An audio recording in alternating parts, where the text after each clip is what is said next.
आपके भ्रष्टाचार की वजह से और पिछली सरकार जो कांग्रेस की रही उसके भ्रष्टाचार की वजह से पीछे रह गया था, उसको मजबूत करके आगे लाना वो हमारे दोस्त। एससी एसटी कम्युनिटी के जो लोग हैं वो हमारे दोस्त हैं, लेकिन आपके दोस्त सत्येंद्र जैन, मनीष सिसोदिया, आज जनता ये सोच रही थी कि अरविंद केजरीवाल जी आए हैं, हिम्मत जुटा के सत्येंद्र जैन को कब हटा रहे हैं ये बताएंगे। मनीष सिसोदिया ने जिस तरह से एक्साइज का घोटाला किया है उस पर कुछ कहेंगे, लेकिन हिम्मत नहीं पड़ी अरविंद केजरीवाल जी आपकी। और इसलिए मैं इतना ही कहूंगा, जो दूरदर्शिता, एक नीति, एक स्पष्ट सोच और ईमानदार नियत एक नेता की होनी चाहिए, वो ना आप में है ना आम आदमी पार्टी में है। और भ्रष्टाचार का पर्याय कोई है तो वो आज आम आदमी पार्टी। संजय मयूख जी, सभी पत्रकार बंधुओं को नमस्कार।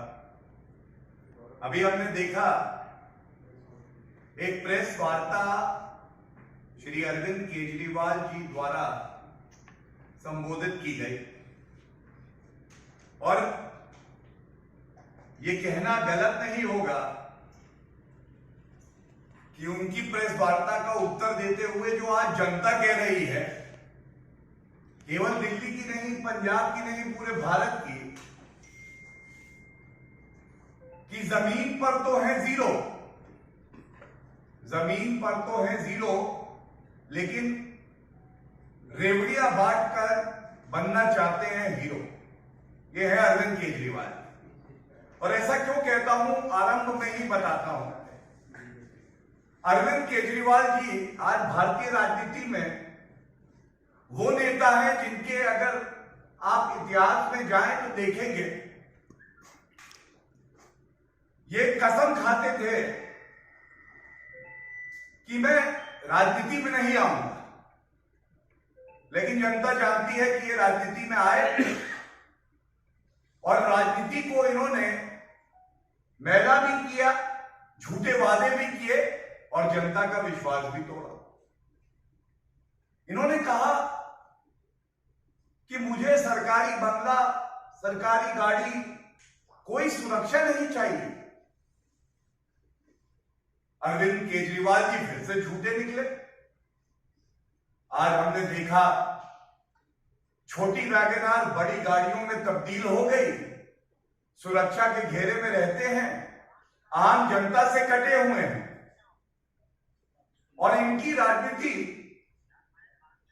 केवल झूठ और फरेब की राजनीति बन के रह गई। चुनाव में जब ये अपनी पार्टी की बात करते हैं तो ऐसे ऐसे वादे करते हैं, सब कुछ मुफ्त करूंगा। एक मुख्यमंत्री का यह फर्ज होता है कि वो जनता के लिए समर्पित हो, सुनिश्चित करे कि नौकरी हो जनता के पास, सुनिश्चित करे कि उसका इलाज हो, बेहतर से बेहतर हो, शिक्षा का प्रबंध हो। लेकिन आप ये भी दिमाग में रखते हैं कि जो प्रदेश में सरकार है उसकी वित्तीय हालत क्या है। लेकिन ये अरविंद केजरीवाल जी का